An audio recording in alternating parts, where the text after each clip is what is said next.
I saw this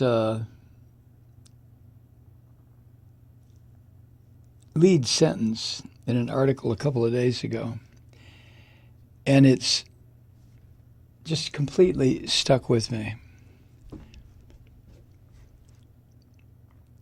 And when I think about it too much, it pushes me right up to the edge of being crazier. Here's what it says, and this is from the New York Times. Climate change is eating the glaciers of the Himalayas, posing a grave threat to hundreds of millions of people who live downstream. According to a study based on 40 years of satellite data, climate change is eating the glaciers of the Himalayas. Woo! Do you know how many people rely on the water that comes out of the rooftop of the planet, the Himalayas? I don't either, but it's in the hundreds of millions. The study was published in the journal Science Advances, and the study concluded, based on this observational data, that the glaciers have lost 1.5 feet of ice every year since the year 2000. 20 feet, 30 feet. That's melting at a far faster pace than in the previous 25-year period for which they have the photographic or the satellite evidence. That translates to the glaciers having lost about 8 billion tons of water a year. It's evaporated. It falls on the rest of the earth as rain. 8 billion tons of water. Now, this particular study, like so many of the studies like this, points to a growing and very grim body of evidence about the dangers of global warming, in this instance for the Himalayas, which are referred to as the water towers of Asia. The water towers of Asia. And it was always the insurance against terrible droughts, because even if the rains didn't come, the flow of water from the glaciers provided the water necessary to sustain life. But if the glaciers go away, then what? Back in February, there was a report produced by the International Center for Integrated Mountain Development. I have no idea. And that study warned that the Himalayas could lose up to 1/3 of their ice, 1/3, by the end of this century, even if the world can fulfill this ambitious goal that's pretty much out of reach now of keeping global average temperatures from rising more than 1.5 degrees Celsius above pre-industrial levels. I think we're already at 1 degree above pre-industrial levels, and there's still 80 years left in this century, right? Oh, dear God.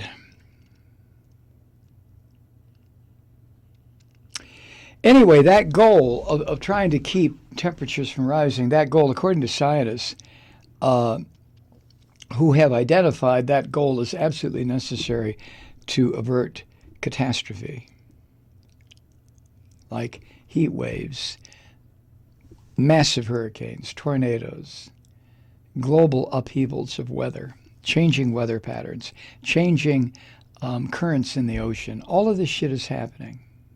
It's all happening.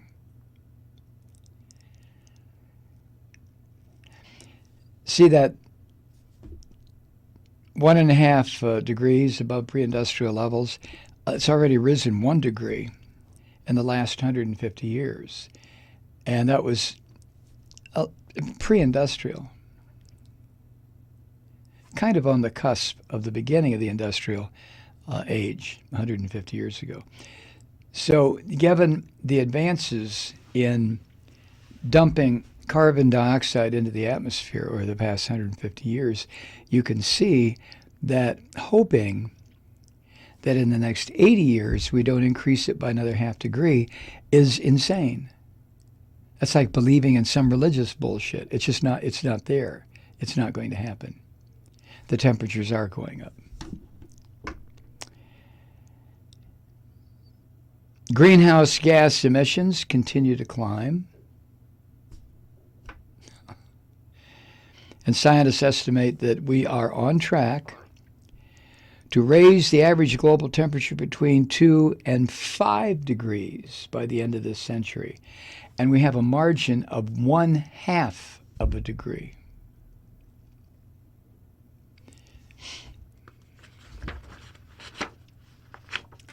I think we're in trouble. So what to do about it?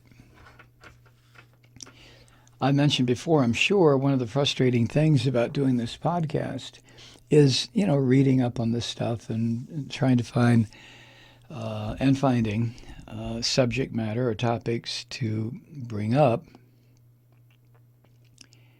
is the fact that, I read this stuff and I go through it and I think, okay, what's the solution?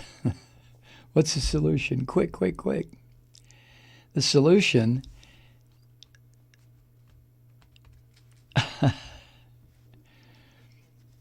The solution is available, but it's not going to be used, or it's not going to be moved toward.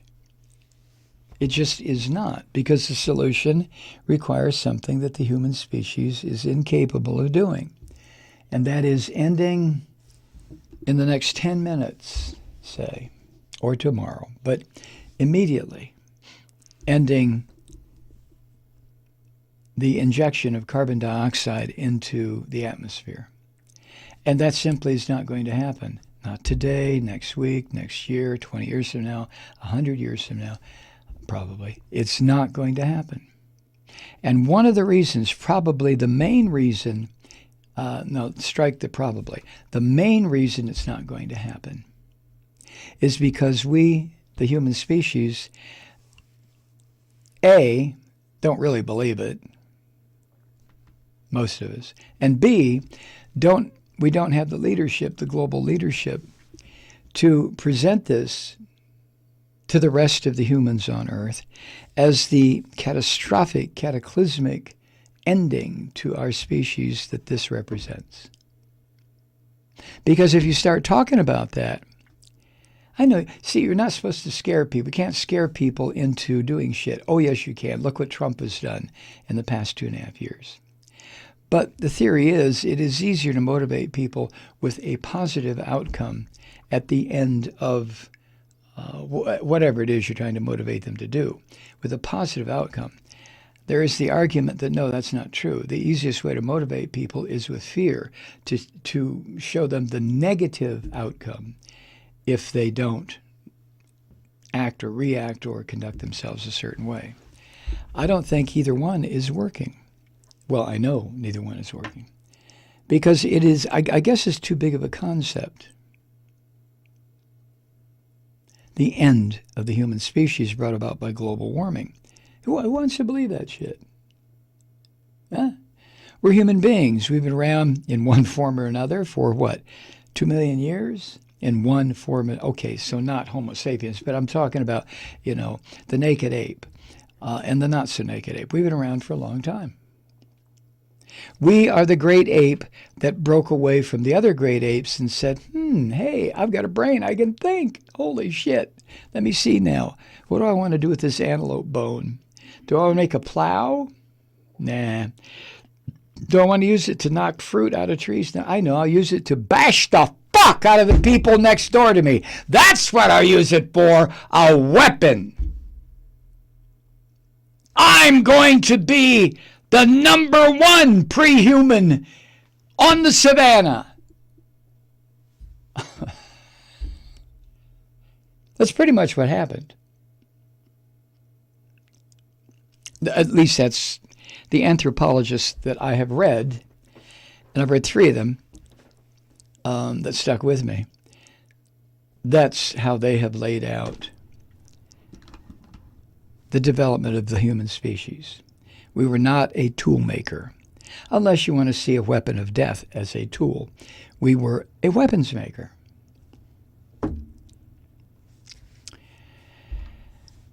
So what to do about it?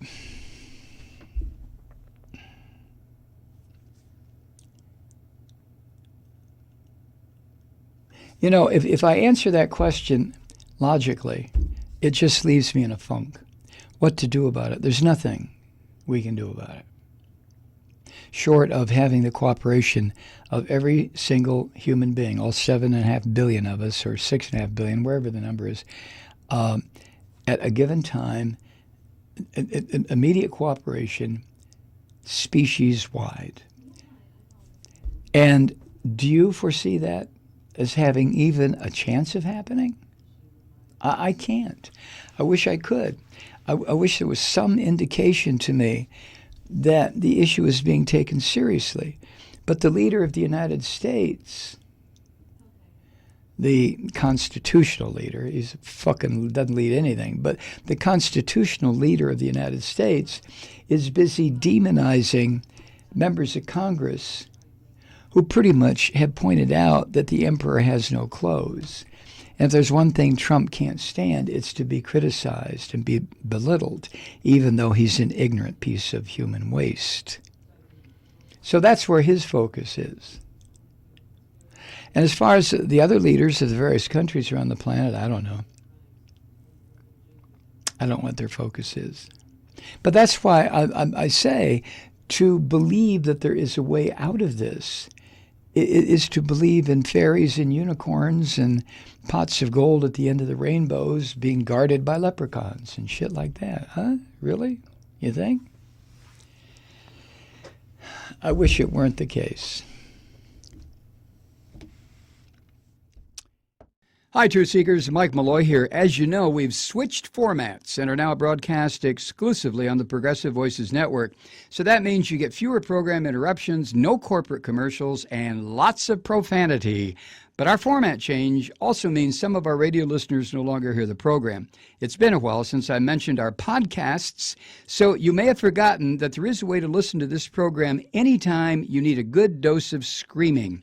Visit MikeMalloy.com and subscribe to our podcasts. You have your choice. You can listen to the ranting with the audio podcast or listen and watch me lose control with a video podcast subscription. As a podcast subscriber, you can download the program to your mobile device and take me with you wherever you go.